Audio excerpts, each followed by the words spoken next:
Now, as the EU is cracking down on tech, British voters could choose an AI, artificial intelligence model, for Parliament. It's called AI Steve, and it's represented by a neural voice chair, Steve Endacott.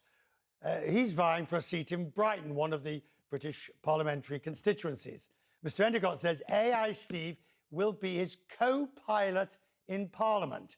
AI Steve answers questions from voters and those choosing policies based on their results. So AI Steve, that's the digital one, I put to the test just before we came on air.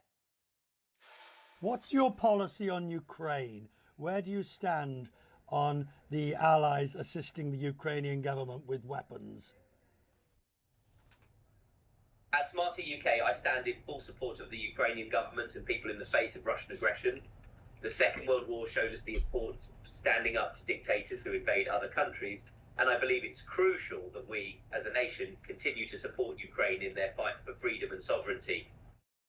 So there you have a straightforward assessment of his position. AI Steve is up against a crowded field. These are the human rivals on the screen right here. Steve Endacott is the man behind AI Steve. He is with me. Let's just be clear about this. You are the one standing for Parliament.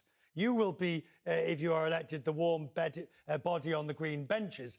But AI Steve is what you are using as a way to, if you will, inform yourself and formulate your policies. Is that right? Absolutely spot on. How many politicians actually listen or talk to their constituents outside a 4-year cycle?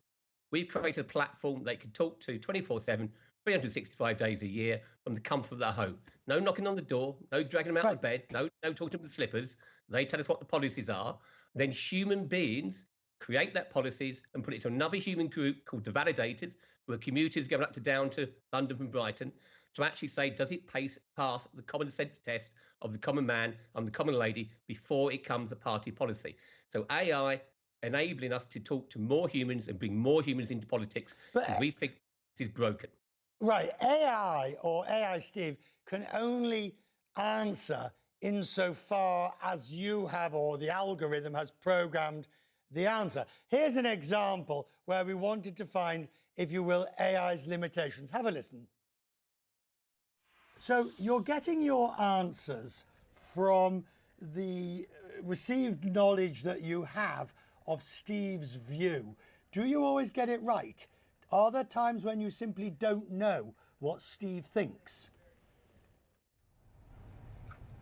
As AI Steve, I'm designed to provide responses based on my training data, which includes information about Steve Endacott's views and policies.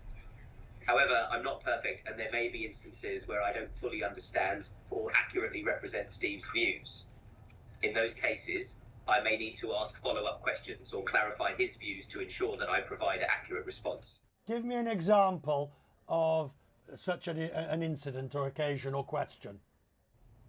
One example that comes to mind is when a user asked me about my stance on the Palestine-Israel conflict. I didn't have a pre-existing policy or view on this topic, so I flagged it for review with Steve Endacott. He provided me with his thoughts and views on the matter, which I then used to inform my response to the user. Steve, the real Steve, this is very clever stuff. How often does AI Steve, does your alter ego come to you and say, I need some help on this? Okay, so what it's been trained to is always go to our database of our policies first, but it can then go off to the knowledge of the internet. But when it does so, it's trained to research a topic, but go back to the user and push them to give their answers to me, so it can come back and consolidate what people want policies on they don't have policies on. That happens every single day of every single week. And that's why we think it's a Smarter UK, and we think it's policies for the people, by the people. Groundbreaking democracy. But You can act like. But you're a representative. You're not a delegate when you go to Parliament. And what you're saying, and as I understand you correctly, what you're saying is that if the consensus of views coming back via AI Steve is that your policy should be X, that's almost mandating you to have that policy, is that? It's not almost. A pledge in our referendum, our constitution, is that if we don't represent the views of the people, we can have a moral dilemma and we can resign. But basically, we're there to represent the views of the people, and every major Oh. vote in Parliament will go back to the people to say, what do you think? Using technology. What's the wrong with that? What's wrong with it is lowest common denominator. What's wrong with Oh, it is you hope that your elected representatives sometimes have to take a wider view, not the populist view. so we also have the ability to go back to our voters and say, this is our opinion. But if our voters decide our opinion is wrong, that's called democracy.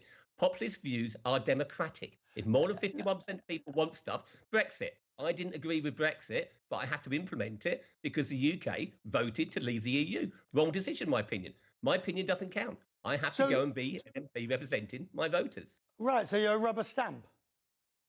No, I'm an intelligent person who's putting policies to the voters, having discussion with the voters, taking their input, and actually then doing what they want. How many politicians have we got in the UK disappeared from Parliament, do what they want? So it's actually democracy where we actually are reportable, accountable to our voters, and we do what they want. Radical, I know, but maybe not so stupid.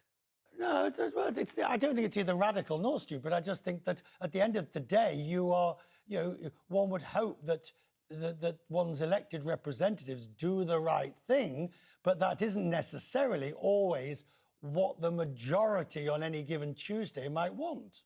You sound like a dictatorship there.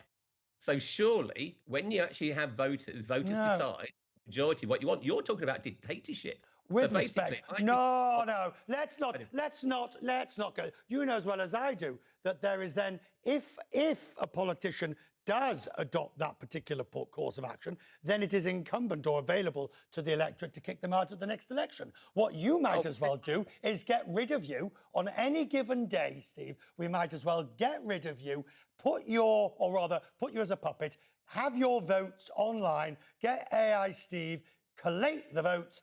Steve, that's how you're voting tonight. And partly that's true, but we have a discussion with our constituents. We don't just put pieces of paper out there. We have ongoing discussions with our group of creators to actually validate the positions we're taking to make sure they're intelligent and correct, and then we validate them with a separate group. That is democracy. You may not like it, Richard. That's our definition of democracy. It's not a dictatorship, which is where I think you're going. Well, I think with overriding respect to you, sir, I think you know that's not where I'm going, and that's not my eventual end goal. I think what I'm fascinated by, having had a conversation with AI Steve, is the potential and the opportunity, not in the way you're planning on using it, I hasten to add, but as a vehicle for further engagement with your constituents. I think it has enormous potential. I think it has absolutely huge potential. And I'm surprised others aren't using it or finding other ways, perhaps less rubber stampy than you. Richard, come and join our party, come and shape it, come and help us develop it. I accept what you're saying. So rather than sit on the side, get inside the tent, do something about politics and create a new party that actually does what the voters want. It's an opportunity and we've got to take it. I am obliged to say, although I do not think for a second that this actually influenced what you're doing, but just in the interests of transparency and completeness, you are sort of the chair or a shareholder in the company that's running the software, the AI software behind it, AI Steve. But as I say, Neural. But I don't for a second suggest that there's anything wrong with it. I'm just putting that out so that the viewer doesn't say, "Oh, I didn't know about that." I want to know. And can I just say that's why it's on all our electoral material. We make it clear I'm a minority shareholder. I'm an investor. I came across these 10 bright guys. We had a conversation in the pub and they said, actually, we could do what you want to do as a politician. I went, let's build it then. And they built it for me. So I think it's right that business people should be coming into politics. I think it's right that we should bring our ideas. And it's right, we have to declare our interests. Anything that's a conflict of interest cannot be voted on by me. Absolutely. And the meme of you as AI Steve is rather flattering, I think, as well. So why would you have an ugly one? Sorry? Why would you have an ugly one, Richard? Well, you wouldn't want an ugly one, would you? But to be fair, the AI built it. It just took my photo, came up with that, and I went, oh, that's better looking. I'll take him, thank you. Ah, exactly. And nothing wrong with that, sir. Nothing wrong with that. We did ask a variety of questions, by the way, which AI Steve didn't want to answer. But I'll ask you, as the real Steve. He said he didn't know. AI said, Trump or Biden? Neither. Is American democracy is even more broken than us? Why would you have an old man or a convicted criminal that actually doesn't know what he's doing? So thank you. I don't like our politics. I like theirs even less. Thank you very much, sir. Good to have you on the programme tonight. We'll talk more as the election progresses. Very interesting development tonight. I'm grateful to you.